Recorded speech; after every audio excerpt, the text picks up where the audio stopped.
my name is Samantha Tab, and this is my ePortfolio highlight video. We're going to jump right into the candidate info contents. First, we're going to look at my artifact folder. I do have my artifact folder set up with folders inside of it based on all NELP standards.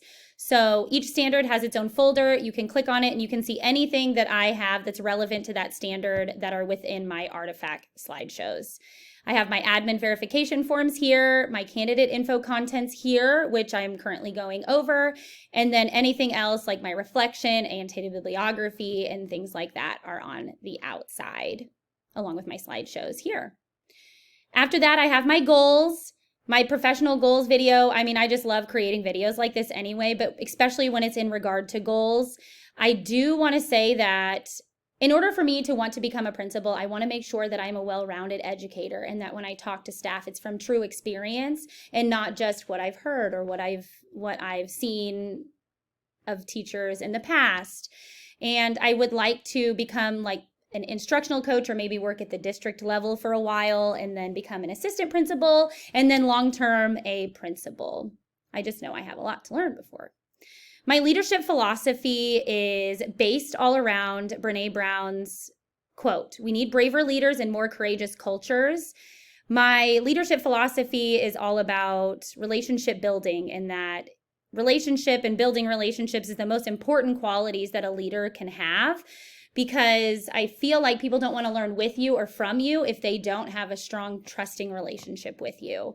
And in order to build that trust in those trusting relationships, you need to have open and honest communication. And as a natural storyteller, communicating is very easy for me.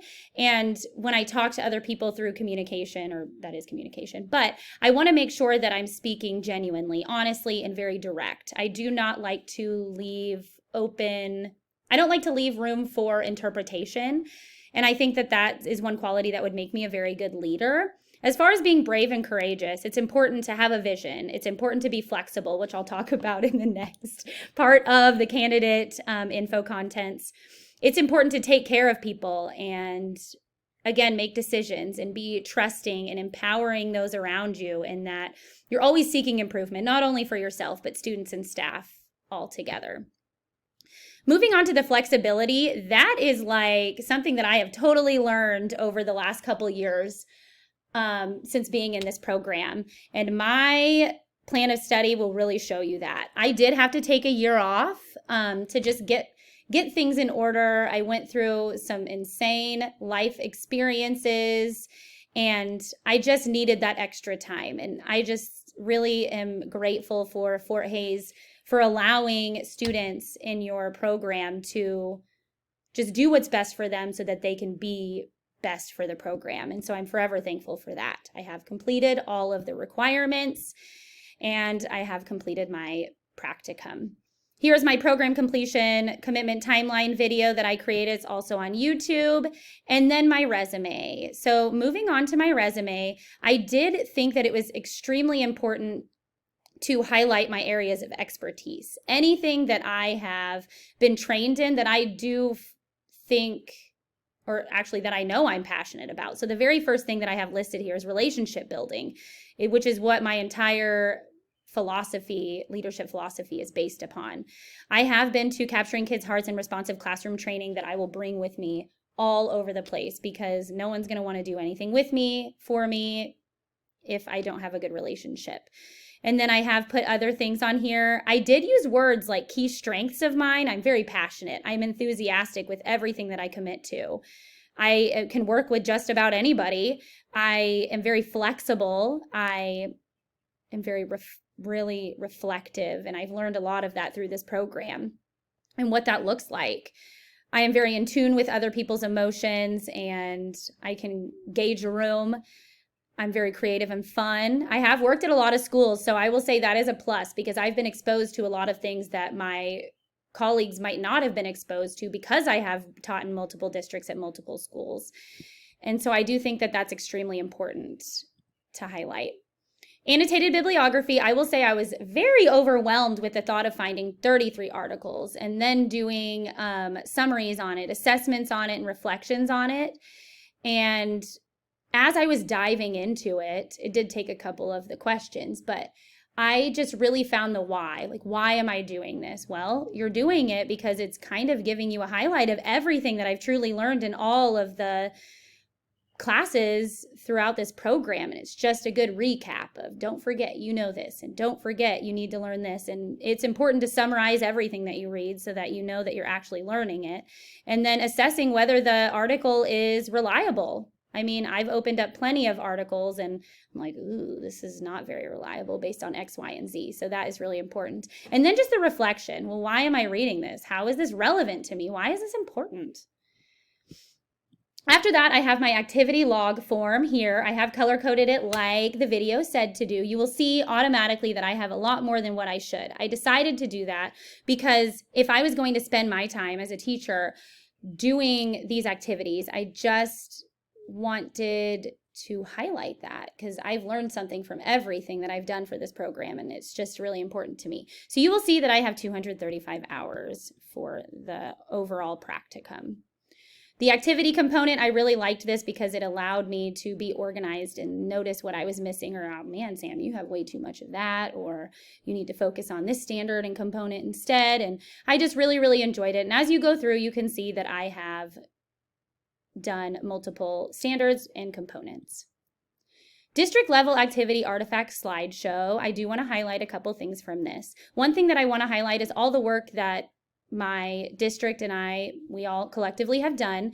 The social studies standards have shifted. So 4th grade standards are now 3rd grade standards. And our district decided this is a perfect opportunity to pilot and adopt a new curriculum. So this is the curriculum that we have adopted. And here are the power standards that we have decided will be on the report card, and all the work that went into those, finding the learning targets and misconceptions, and how do we know if someone meets the expectation? What does that look like? And then also there are resources on here as well. So that was a lot of work. You can see 27 hours in for that. And then here, after we did all of that work, we had to present it to all the social studies teachers. So here is the 3rd grade social studies presentation that was presented on April 5th for a couple hours. We allowed teachers to look through the curriculum and talk about why did this happen, and watch a video of what this curriculum could look like, and allowed staff the time to look at the curriculum and dive right in and ask any questions that they had. After that, our school is wanting to do, or our district is wanting to do micro schools, so schools within schools. And Woolwind Elementary in our district has decided to do place-based learning, and they had got a grant from the Missouri Department of Conservation to create this beautiful outdoor classroom where students can learn from the environment. And they had a lady named Leslie come in multiple times to talk to them about the Great Smoky Mountains Institute at Tremont, where we were able to bring staff members and students to Tremont, to their actual facility in the Great Smoky Mountains, and just enhance learning. And it was just such a great experience to do that and be a part of that. And that school is beautiful. And then after that, anything SEL components, I put that in here because that is just my whole philosophy and everything that is important, and other things that I've done on here too, like leadership teams and calendar committees and stuff. After that, I know that I have most of my activities in elementary level because that is what I aspire to be, principal of one day. One thing that I really, really need to highlight is that our school had a ton of turnover. So we had to come up with a way to enhance or change the mission and vision of our school. And one thing that we did was we really just talked about our school and the philosophy and how to find resources. And we talked about the vision and mission, and this is how we communicated it through this. And it has every little thing that new staff would need to know with links in it about our school. So that was really, really good. Another thing that our school has really been working on is bias and equity and feedback on our climate and culture of our school based on panorama data that teachers took. So here's our staff survey results. And what we got from that was that we really, really, really need help in regards to school climate and bias and equity and just having open and honest conversations. So we have done a lot of work. We kicked it off with a privilege walk where everyone got in line and we asked these questions, and based on the question answer, you could walk forward or you could walk back, which showed that like we don't really know much about each other, and we might have a bias based on where someone came from, or maybe even not even knowing someone or knowing enough about homelessness or not being supported growing up. And so this work that has been going on with this inequity and bias throughout the year has brought our school culture together, and we are starting to be able to have open and honest conversations within our building. The work is not done. And another way that we've done that is by staff feedback after professional developments. We want to know, how did you feel about that? Like, what would you like to learn about? So just giving staff voice and choice, I guess is what you can say. Obviously, every single year we look at reading data and how does that affect us and what do we need to do that's better. Our school has incorporated zones of regulation this year and last year, but we really got a scope and sequence going for that, an implementation plan. And then something else I would like to highlight is the fact that I created a master schedule with a committee of all new people. No one had ever done it before. And I was like, yep, this is going to take forever. And you know what? It did. It took 20 hours. None of us knew what we were doing, but I would not change it for the world because we learned a lot through that whole entire process. And I know it's not going to get any easier when I become a building leader. So I just really, really, really wanted to highlight that. As far as the secondary level, I decided to shadow and work alongside Ms. Chrisman, who is a special school district principal at the secondary level.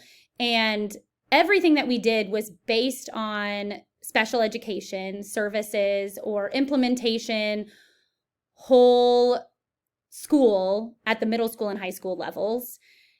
And so we did a lot of that. One thing that I really, really would like to highlight is the STAR reading assessments. At the elementary level, we don't do that. So it was really, really nice to dig into that data and see what that looks like. I know where the kids are with me at the elementary level, but what I often think, well, what happens when they leave me? Am I setting them up for success? And I do think that this work and the data collection and the data analysis that we did with the curriculum that they use there was very, very beneficial, so that I know that when they leave me for fifth grade, they are going to the right place. So as a building leader, you should know what's going on at the schools where your kids are going so that you can set them up for the most success. And then another thing was procedural safeguards and parents' bills of rights. It's important to communicate rights and laws and policies to all stakeholders, including parents. And then we did a lot of interviews as far as that. I do have my administrative forms here ready to present, and then I have put in my reflection here. I will say that I learned so much, and because of this reflection, it really, really made me think about the growth that I have made through this program. And one thing that I highlighted here was I started the program extremely nervous and extremely excited.